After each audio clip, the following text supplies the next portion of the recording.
Berdoa selesai. Oke, sebelum kita mulai pelajarannya, Ibu mau presentasi dulu ya. Nadia Nurmawati, hadir Ibu. Bila Aranda, hadir Ibu. Bella Anita, hadir Ibu. Alfi Rahma, hadir Ibu. Anissa Fitri, hadir Ibu. Fatima Aulia, hadir Ibu. Revilia, hadir Ibu. Simpaul, hadir Ibu. Oke, ada semuanya ya.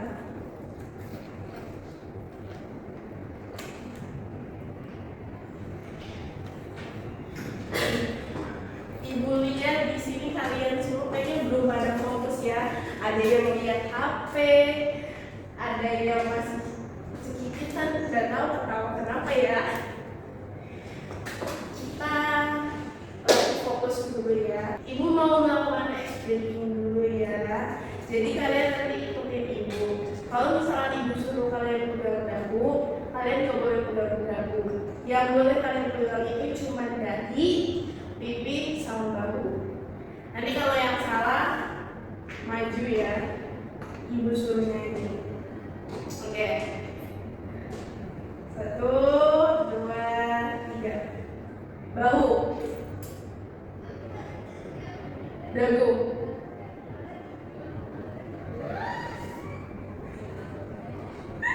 Aku lakunya Mbak. Aduh.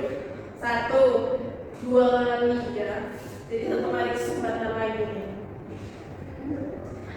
Dahi. Gak boleh flat ya. Pipi. Pipi. Dahi.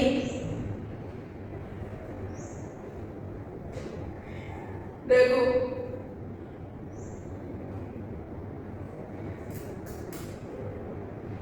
Kamu pegang apa Mbak? Pipi atau dagu?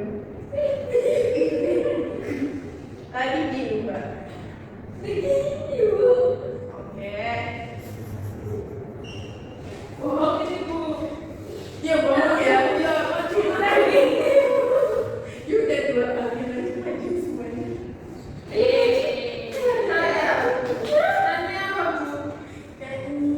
Kalau kau tadi mana?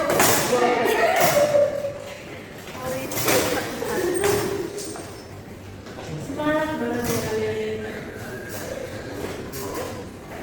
Tapi nggak boleh nyanyinya cuma balon biasa aja ya. Kita ubah vokalnya jadi apa ya? A, I, U, E, O. Oh.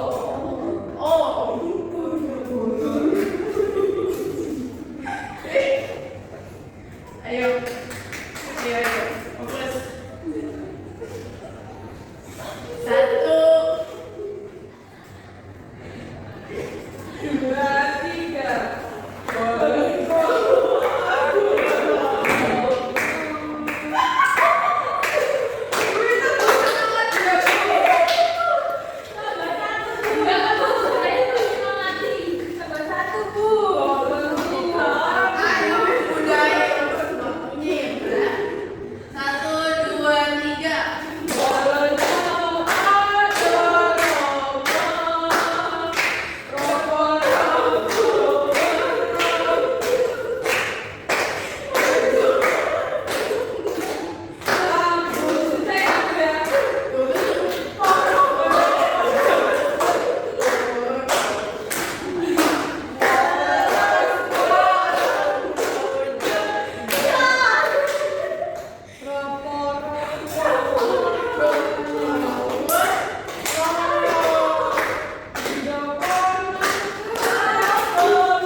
kalian bisa bayangkan kalau misalkan sekolah kita ini sedang mau melakukan peresmian gedung.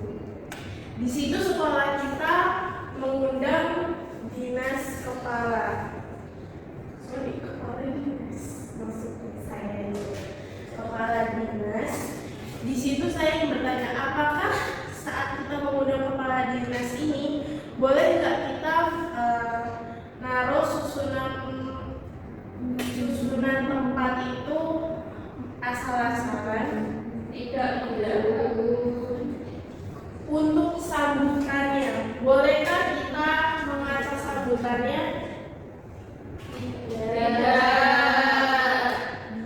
Kalau untuk penghormatan itu buat tamu VIP, bolehkah kita melakukan penghormatan itu secara spontan saja tanpa persiapan? Tidak. Nah, untuk itu semua itu kan pasti ada namanya aturannya. Aturan itulah yang akan disebut keprotokolan. Dalam sebuah SMK ini melakukan sebuah acara peresmian gedung, di mana di situ diundang kepala dinas, camat, komite sekolah, kepala sekolah, dan dinas industri mitra. Tapi ada masalahnya. Yang pertama, susunan tempat belum diatur. Yang kedua, ranjau belum dibuat. Yang ketiga, MC belum menerima naskah. Nah, masalah-masalah itu kan bisa terjadi kalau misalkan sebuah kegiatan atau sebuah acara itu tidak dilakukan keprotokolan yang sistematis. Untuk itu, di sini kita akan melakukan diskusi mengenai kegiatan keprotokolan agar kita semua bisa memahami mengenai keprotokolan ini secara sistematis.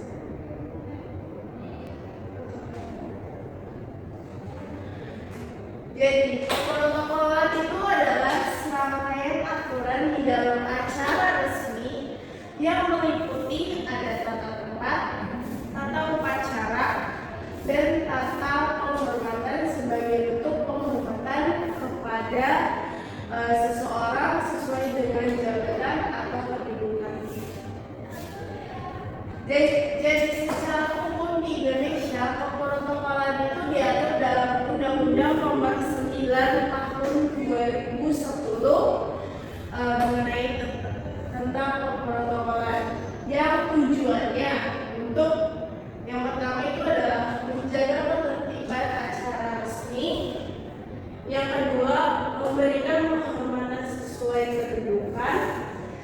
Yang ketiga, menjaga wibawa lembaga. Yang keempat, mencegah kesalahan etika formal. Lalu apa sih yang bakal terjadi kalau misalkan sebuah acara tidak diberlakukan keprotokolan? Jadi bagaimana anak-anak kalau misalkan keprotokolan tidak dilakukan dengan benar, apakah akan menyinggung para tamu?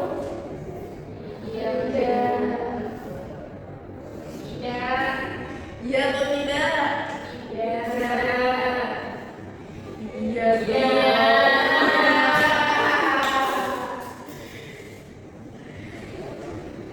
Kalian belajar. Dalam keprotokolan memuat 3 teori. Yang pertama itu adalah teori hierarki jabatan. Yang kedua adalah teori komunikasi formal. Yang ketiga adalah teori citra lembaga atau corporate image. Untuk teori hierarki jabatan, jadi teori ini menjelaskan bahwa di dalam organisasi itu terdapat tingkatan jabatan yang menentukan kewenangan dan kehormatan. Dalam keprotokolan, hierarki ini menentukan posisi duduk dan urutan sabuk. adalah teori komunikasi formal. Jadi dalam kegiatan resmi, komunikasi yang digunakan itu bersifat formal dan terstruktur. Keprotokolan itu membantu memastikan pesan tersampaikan secara sistematis tanpa melanggar norma dari organisasi itu tersebut. Yang ketiga adalah teori citra lembaga atau corporate image. Kegiatan resmi itu mencerminkan citra lembaga. Jadi jika protokol dilaksanakan dengan baik, maka lembaga itu akan dinilai profesional dan berwibawa.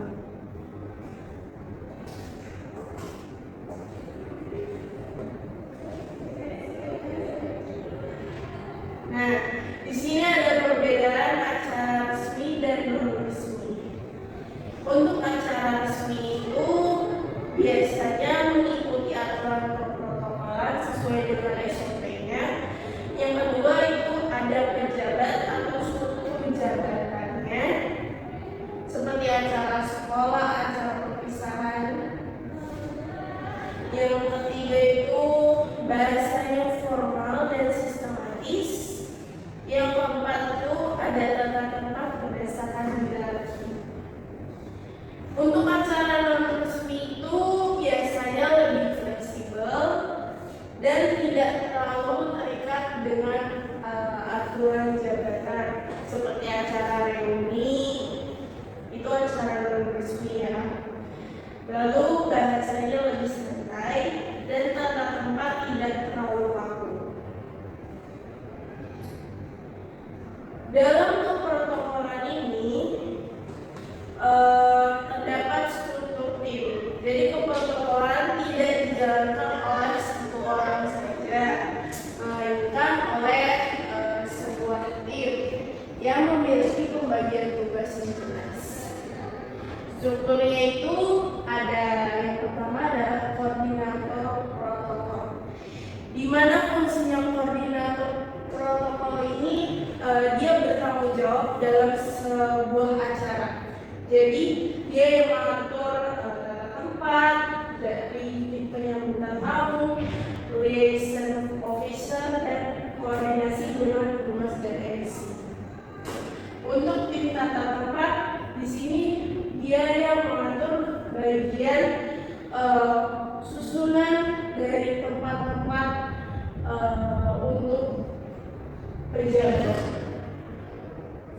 Lalu tim penyambutan tamu, di sini tim penyambutan tamu dan liaison officer ini biasanya berkoordinasi, karena di sini tim penyambutan tamu itu biasanya menyambut tamu, dan nanti untuk acara besar itu dengan skala besar biasanya didampingi oleh pendamping tamu atau liaison officer. Nah, tim keprotokolan ini biasanya berkoordinasi juga dengan humas dan MC untuk menjalankan suatu acara.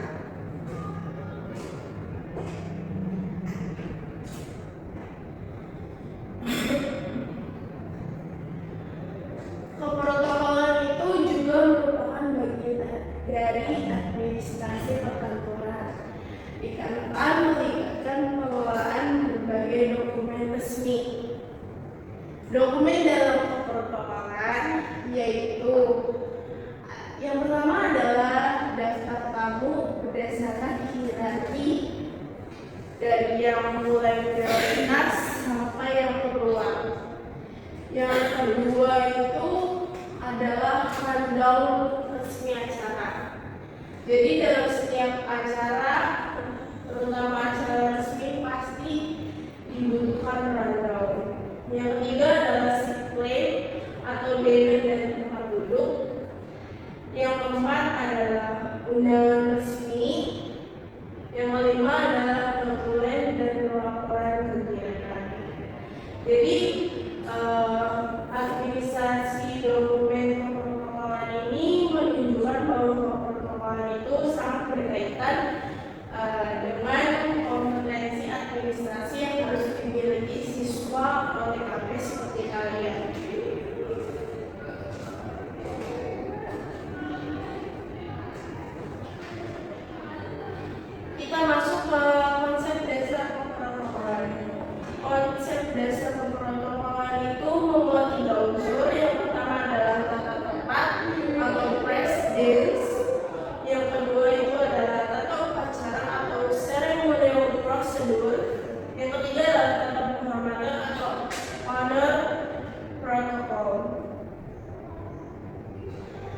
Dalam tata tempat ini, tata tempat itu adalah pengaturan posisi duduk atau berdiri berdasarkan hierarki jabatan.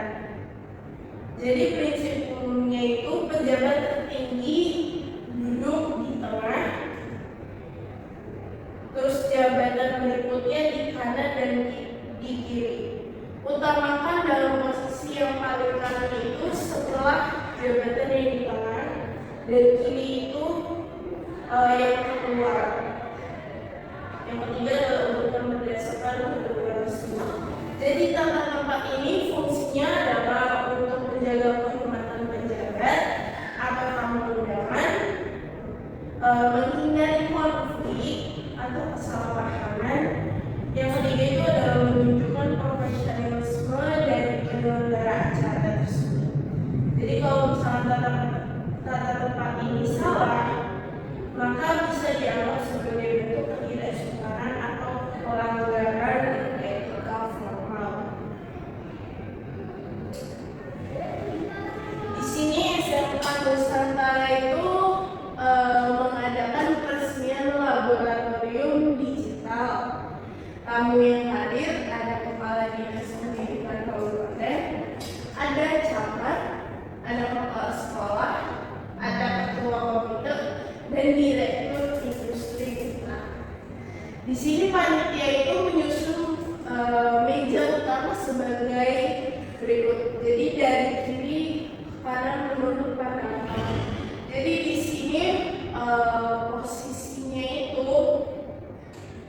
kepala dinas itu di area terkiri, terus habis itu camat, direktur industri, kepala sekolah kanan, dan ketua komite.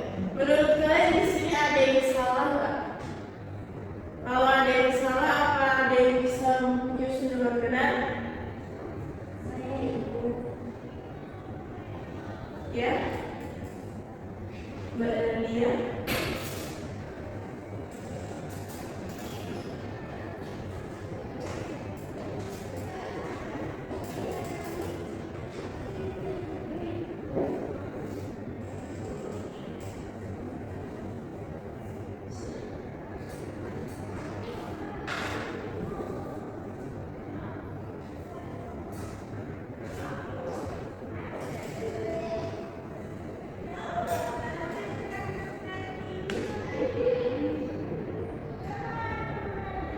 Ada yang bisa menjelaskan juga kenapa ini salah?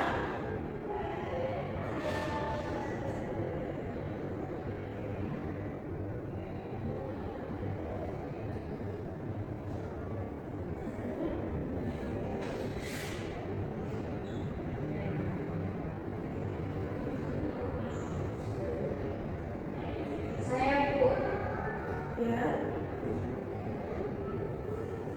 Jadi kepala dinas itu tidak ditempatkan di meja utama karena urutan jawabannya itu tidak, urutan jabatannya tidak mengikuti teori hierarki. Itu jadi untuk teori hierarki untuk kepala dinas itu harusnya berada di paling bawah ya.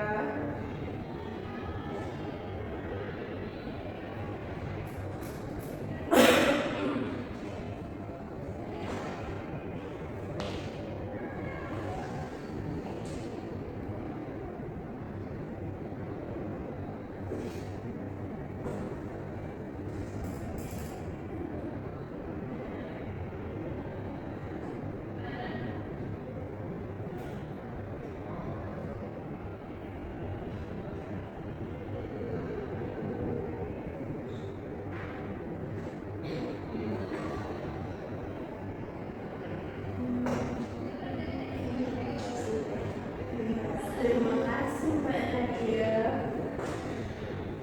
Nah, di sini untuk urutannya itu yang paling kanan adalah kepala sekolah, lalu camat, dan untuk posisi tengah adalah kepala dinas, lalu ketua komite dan direktur industri.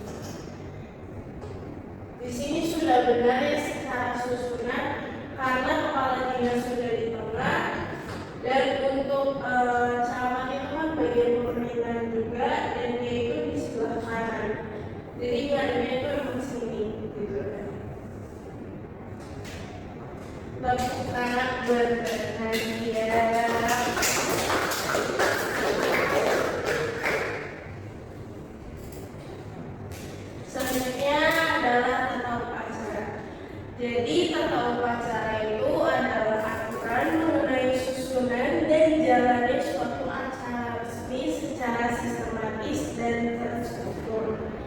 Dalam tata upacara ini terdapat yang pertama adalah urutan kegiatan yang jelas, protokol penyampaian sambutan, dan pengaturan waktu yang terkontrol. Tujuan dari tata upacara ini agar menjaga ketertiban acara, lalu membuat acara berjalan secara runut dan terhormat, dan menghindari kekacauan dalam pelaksanaannya.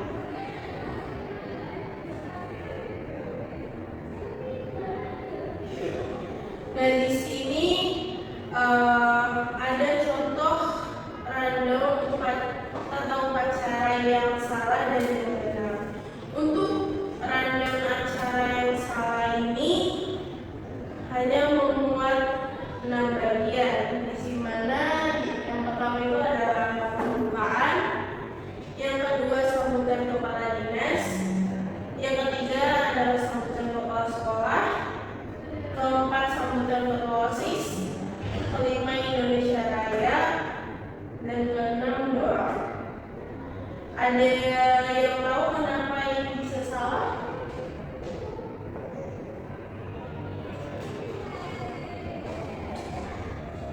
Saya jelaskan ya. Di sini kenapa bisa salah? Untuk tata upacara itu bagian sambutan kepala dinas itu adalah inti sebelum inti. Jadi di posisinya itu harusnya sesuai rundown acara yang benar.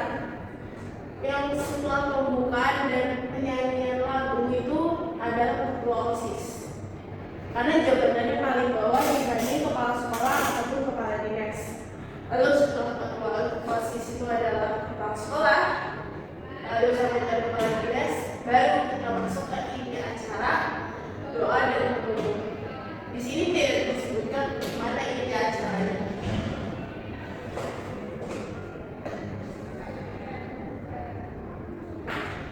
Kita masuk ke tata penghormatan.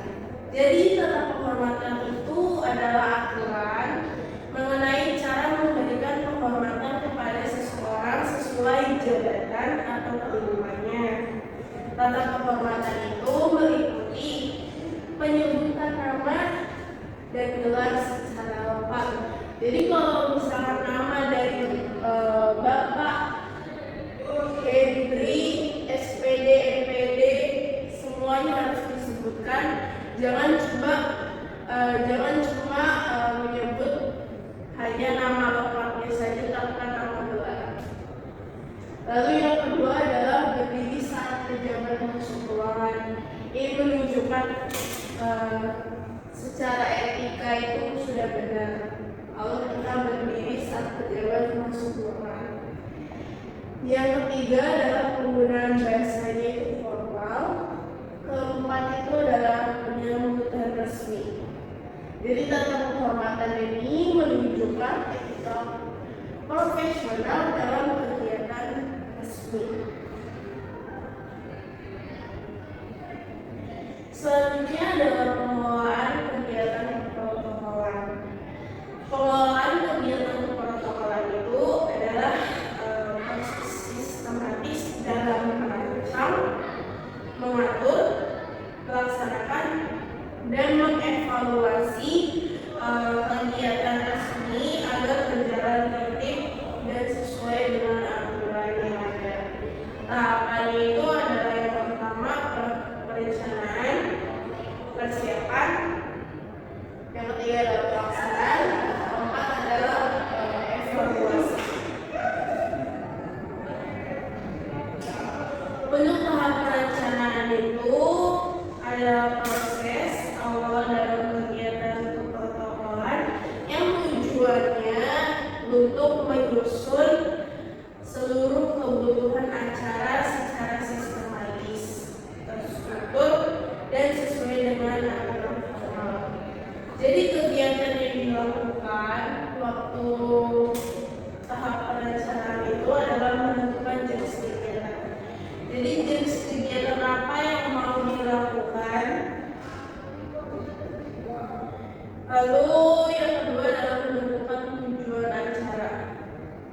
tujuan acara diadakan itu apa? Misalkan untuk pemeriksaan, apa tujuannya? Untuk mengantar siswa, siswi berpisah dari sekolah yang sebelumnya untuk melanjutkan jenjang berikutnya, entah itu mau bekerja atau melanjutkan pendidikannya. Yang ketiga adalah menentukan sasaran kegiatan. Jadi sasaran kegiatan dari sebuah acara itu apa? Apakah untuk orang tua dan siswa saja, atau untuk masyarakat luas, atau bagaimana ya? Yang keempat adalah menyusun daftar tamu undangan. Yang kelima menentukan konsep acara. Konsep acara yang mau dibuat seperti apa? Apa outdoor atau indoor? Yang keenam adalah menentukan waktu dan tempat. Jadi perencanaan yang baik itu mengurangi risiko kesalahan saat pelaksanaan. Selanjutnya adalah humas atau public relation. Jadi di dalam tahap perencanaan kegiatan dibentuk beberapa tim yang punya tugas dan tanggung jawab sesuai bidangnya agar pelaksanaan acara berjalan tertib dan profesional. Jadi salah satu tim yang berperan penting dalam acara itu adalah humas atau public relation. Humas itu tugasnya membangun dan menjaga citra positif lembaga melalui pengelolaan komunikasi dan penyelenggaraan acara resmi yang terstruktur. Fungsi humas dalam kegiatan keprotokolan itu meliputi yang pertama adalah menyusun konsep dan tema acara sesuai tujuan kegiatan, lalu mengelola komunikasi dengan tamu undangan secara formal. Yang ketiga adalah menyusun dan mengkoordinasikan naskah sambutan. Lalu yang terakhir adalah mengatur publikasi dan dokumentasi kegiatan. Jadi di sini bagian humas itu akan berkoordinasi juga dengan tim protokolan.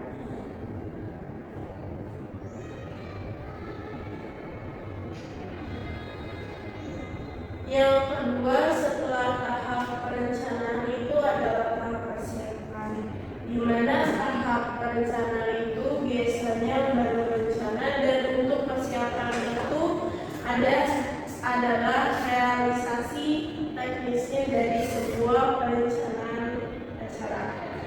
Tahap ini meliputi membuat rundown detail menit per menit, semuanya harus disusun. Lalu yang kedua adalah mencetak dan mengirim undangan sesuai format resmi. Yang ketiga itu menyiapkan seat plan dan name tag. Itu juga nggak boleh salah untuk urutannya. Yang keempat adalah menyusun naskah sambutan yang nanti akan dibawakan untuk oleh MC maksudnya. Yang kelima adalah gladi bersih acara untuk meminimalisir kesalahan. Yang keenam adalah koordinasi final dengan MC. Yang ketujuh adalah pengecekan sound system, jangan sampai sound systemnya bermasalah saat acara sambutan. Yang kedelapan adalah menyiapkan dokumentasi. Yang kesembilan adalah penyiapan ruang tunggu untuk tamu VIP. Selanjutnya adalah tahap pelaksanaan. Tahap pelaksanaan ini adalah fase di mana seluruh rencana dan persiapan itu diterapkan dalam situasinya yang datang. Jadi di tahap ini dibutuhkan ketelitian, koordinasi, dan improvisasi. Jadi ruang lingkup dari pelaksanaan itu yang pertama adalah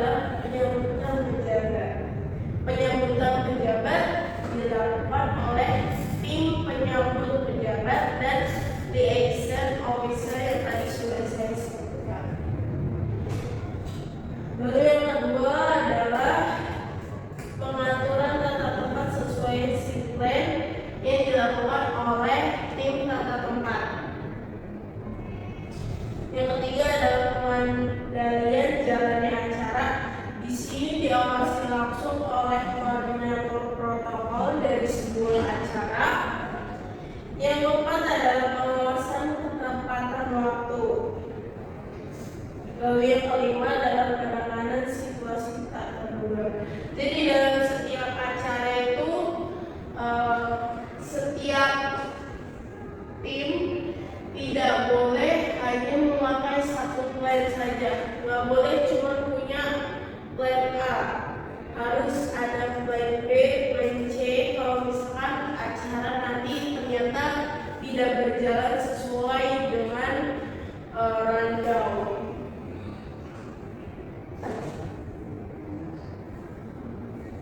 Yang terakhir adalah tahap evaluasi, di mana evaluasi ini adalah proses penilaian terhadap pelaksanaan kegiatan untuk mengetahui keberhasilan, kekurangan, dan perbaikan yang harus dilakukan ke depannya. Evaluasi itu dalam protokolan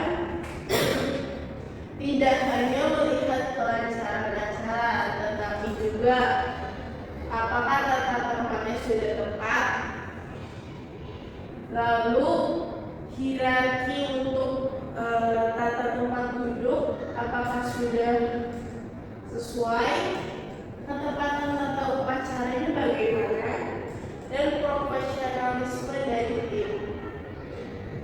Jadi ruang lingkup dari evaluasi ini di sini, apakah dari 5 unsur ini sudah memenuhi, di mana tata tempat sudah sesuai hierarki. Yang kedua adalah apakah ada kesalahan saat penyebutan jabatan oleh MC. Yang ketiga, apakah waktu berjalan sesuai dengan rundown. Yang keempat, apakah pejabat merasa dihormati oleh penyambutan acara dari tim kita. Yang kelima, apa kendala teknis yang muncul. Jadi kalau misalkan kendala teknis yang muncul ini kayak sistemnya bermasalah gitu, itu harus segera dievaluasi agar nanti ke depannya tidak terjadi masalah. Peran siswa OTKP dalam pemrograman. Jadi kalian itu sebagai calon tenaga administrasi yang profesional itu, siswa itu harus mampu menyusun undangan resmi, menata daftar tamu, mengatur tata tempat, menyusun rundown, dan mengelola dokumentasi kegiatan. Jadi kemampuan ini itu sangat dibutuhkan di dunia kerja pemerintahan maupun swasta, karena setiap lembaga itu pastinya akan melakukan sebuah acara, entah acara resmi ataupun non resmi. Di sana pasti dibutuhkan sebuah tim untuk menjalankan suatu acara agar berjalan dengan mulus sampai akhir. Kita langsung ke kesimpulan. Jadi keprotokolan itu merupakan sistem pengaturan kegiatan resmi yang dilaksanakan secara terstruktur dan berdasarkan aturan yang jelas, yang meliputi ada tata tempat, tata upacara, dan tata penghormatan sebagai bentuk penghormatan terhadap jabatan dan kedudukan seseorang. Jadi tata tempat ini mengatur posisi sesuai hierarki.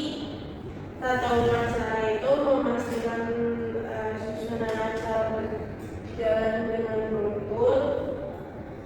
Sedangkan tata penghormatan itu mengatur bentuk sikap dan penyambutan yang menunjukkan etika formal. Jadi pengelolaan kegiatan itu, pengelolaan kegiatan protokol itu dilakukan melalui tahapan ada perencanaan, persiapan, pelaksanaan, dan evaluasi agar kegiatan berjalan efektif dan sesuai dengan prosedur.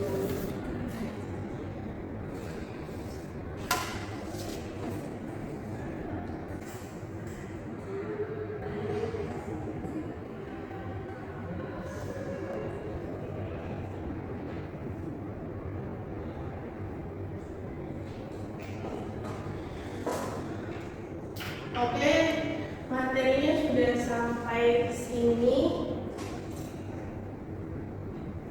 Tadi kalian mendengarkan kan? Mendengarkan dulu. Apa punya itu lagi? Enggak ya. Saya rasa juga kayaknya waktunya sudah habis. Kita akhiri saja ya pelajaran hari ini. Karena saya juga capek. Karena saya juga sudah capek ngomong baik banget ini, kayaknya nggak ada yang mau bertanya. Apa ada yang mau bertanya? Saya bisa jawab. Gimana?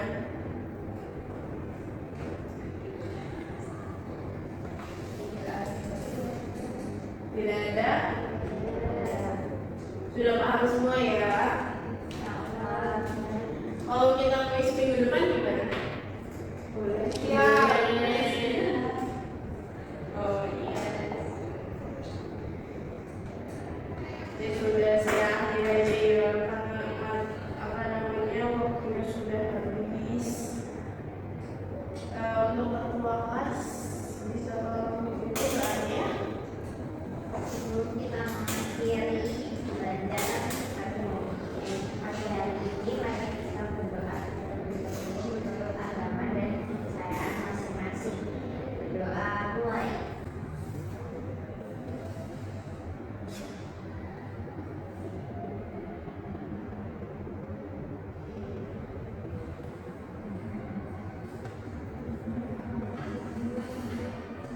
Berdoa selesai. Oke, terima kasih ya untuk tadi siswa-siswa yang sudah aktif, yang sudah menghibur di kelas ini. Saya harap materi yang tadi saya berikan itu bisa kalian cerna, bisa kalian praktekkan untuk nanti ke depannya saat sudah bekerja.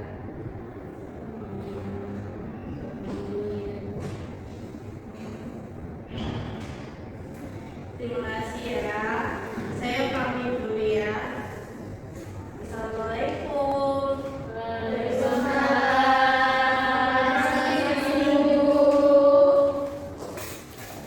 Berapa menit? Assalamualaikum. Selamat pagi semuanya.